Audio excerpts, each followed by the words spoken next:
Hello friends, నేను doctor Vinay Kumar, senior consultant orthopaedic surgeon at Yashoda hospital, Secunderabad. Doctor, నేను రెగ్యులర్గా calcium and vitamin D supplementation తీసుకుంటున్నాను. Still why am I having body pains, joint pains, muscle aches ఇవి ఎందుకు వస్తున్నాయని చాలామంది అడుగుతూ ఉంటారు. So let us talk about bone health.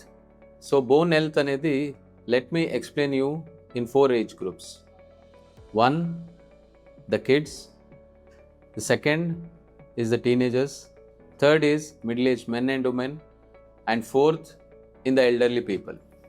So సాధారణంగా పిల్లల్లో చాలా మటుకు ఈ మధ్యకాలంలో పిల్లలు ఇండోర్స్లో ఆడడం, ఎక్కువ బయటికి వెళ్ళకపోవడం, సన్కి ఎక్స్పోజ్ కాకపోవడం, దీనివల్ల బోన్ గ్రోత్ కానీ బోన్ డెన్సిటీ కానీ తగ్గిపోయి పిల్లల్లో కూడా జాయింట్ పెయిన్స్, పిల్లలు ఎక్కువ ఒక్కసారి ఆడొస్తే హీల్లో పెయిన్ రావడం, మోకాల్లో పెయిన్ రావడం కంప్లైంట్ చేస్తూ ఉంటారు. సో పిల్లల్లో సాధారణంగా ఈ జాయింట్ పెయిన్స్, ఈ మజిల్ పెయిన్స్ కంప్లైంట్ చేస్తే ఎక్కువ భయపడాల్సిన అవసరం లేదు. All you have to do is give them a good diet which supplements the calcium and D.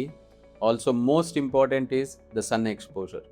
మీరు పిల్లల్ని అట్లీస్ట్ ఒక half an hour to 1 hour ఎండలో ఆడడానికి పంపించాలి. అవుట్డోర్ గేమ్స్ని మీరు వాళ్ళకి ఎంకరేజ్ చేయాలి. సో దీంతో పిల్లలకి సాధారణంగా ఆల్ బోన్ హెల్త్ ఇష్యూస్ అనేది రిజాల్వ్ చేయొచ్చు. Second, the teenage group. They are also most of the time preparing for their exams, preparing for their next level of degrees. Their most of the time indoors చదువుకోవడం, classrooms, ఇవన్నిటి వల్ల కూడా sun exposure ఉండదు కాబట్టి they also are very weak in their bone density and they also need a good exposure to sunlight and the supplements with calcium and vitamin D if it is very less.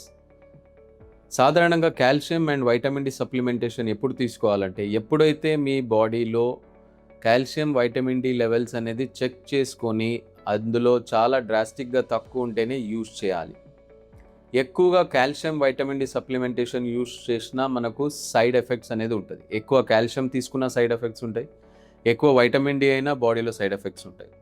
So మీరు ఎప్పుడైనా calcium D start చేసే ముందు you have to consult a doctor, check your levels and then start calcium and vitamin D medicines. Coming to men and women.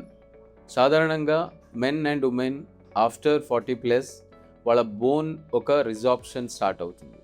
So with ageing degenerative bone changes అని అంటాం మనం. So ఇందులో bone mineral density చాలా క్రమేణంగా తగ్గుతూ వస్తుంది.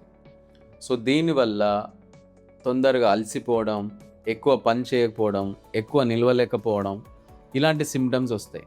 మీరు వర్క్కి వెళ్ళి కూర్చుని కొంచెం లేచి ఎక్కడికైనా వెళ్ళినా, ఒక ఫ్లోర్ స్టెప్స్ తీసుకున్నా అలసిపోవడం, దమ్ము రావడం, ఆయాసం రావడం, ఫెటీగ్ అవ్వడం వస్తుంది.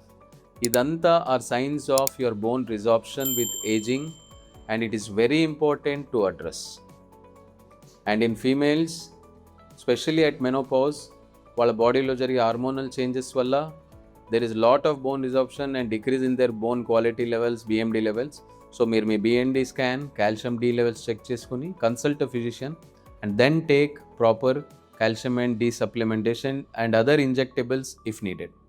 Elderly people ki you cannot avoid their bone resorption most of the time, but there are injections like teriparatide and denosumab monoclonal antibodies which increase their bone mineral density.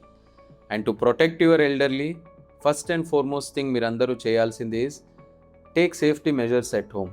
వాళ్ళు కూర్చుని లేసే ప్లేస్లో సపోర్ట్ కానీ, బాత్రూంలో use చేసే commode పక్కన hand support పట్టుకొని లేవడానికి కానీ, వేరెవర్ దే వాక్ స్టేర్స్ దగ్గర హ్యాండ్ రైల్ కానీ, ఇలాంటి సేఫ్టీ ప్రికాషన్స్ ఇలాంటివన్నీ మీరు ఇంట్లో అడాప్ట్ చేసుకోవడం చాలా మంచిది to avoid falls in elderly and avoid fractures in elderly. So take care of your bone health. If any issue, you can consult a physician and then go ahead with the medicines. Thank you. If you found this video useful, like, comment, and subscribe for more health updates.